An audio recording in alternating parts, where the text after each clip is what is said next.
The Hidden History of How Civilizations Leap 1.10. Why other civilizations could not catch up quickly?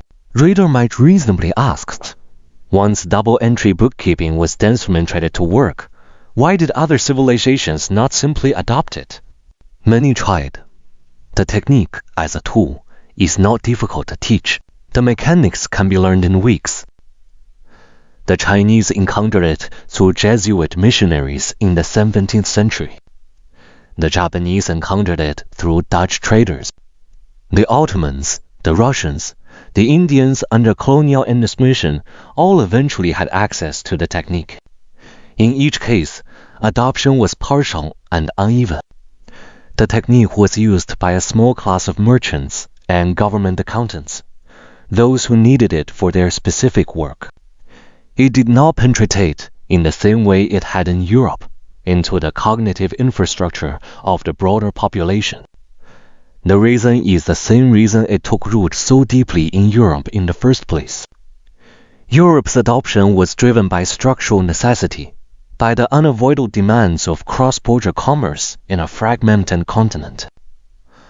Other civilizations did not have that pressure. A merchant in Qing China operating within a vast, unified empire could function adequately with less rigorous accounting practice because his counterparties were almost always fellow subjects of the same legal authority. He had less need for the impersonal, structure-based trust that double-entry bookkeeping makes possible. When such societies later adopted modern accounting, they adopted it as a foreign technology, taught in schools to professionals who needed it. While the broader population continued to operate within older trust structures based on family, region, and personal connection, the technique was learned.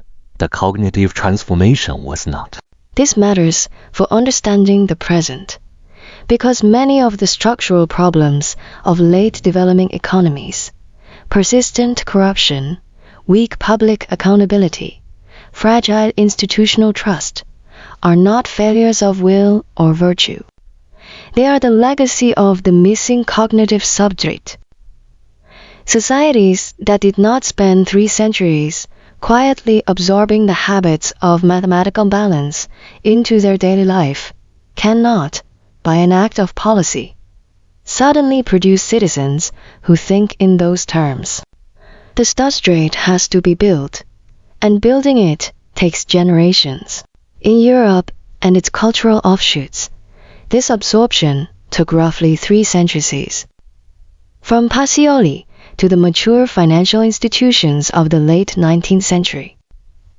In other places, where the absorption began later and was driven from outside rather than from internal commercial necessity, the process is still underway.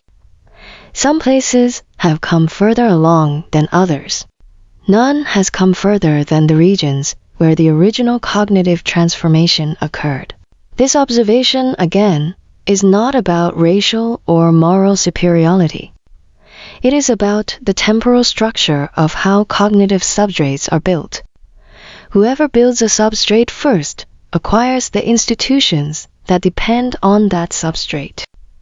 Whoever attempts to import those institutions later without first building the substrate finds the institution partially dysfunctional, no matter how carefully they are copied. The relevant lesson for our own moment is simple. The next substrate that needs to be built, the substrate this book is about, will be built somewhere first. Wherever it is built first, will, like Europe before, acquire institutions that depend on it. Other places will then have to choose between importing those institutions in hollow form or undertaking the slow work of building the substrate themselves. There is one important difference between our moment and Pacioli's.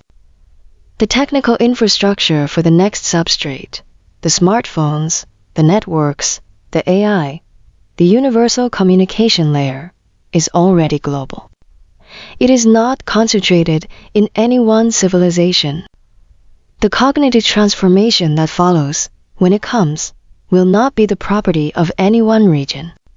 It will be available in principle to whoever is willing to make it part of their daily life.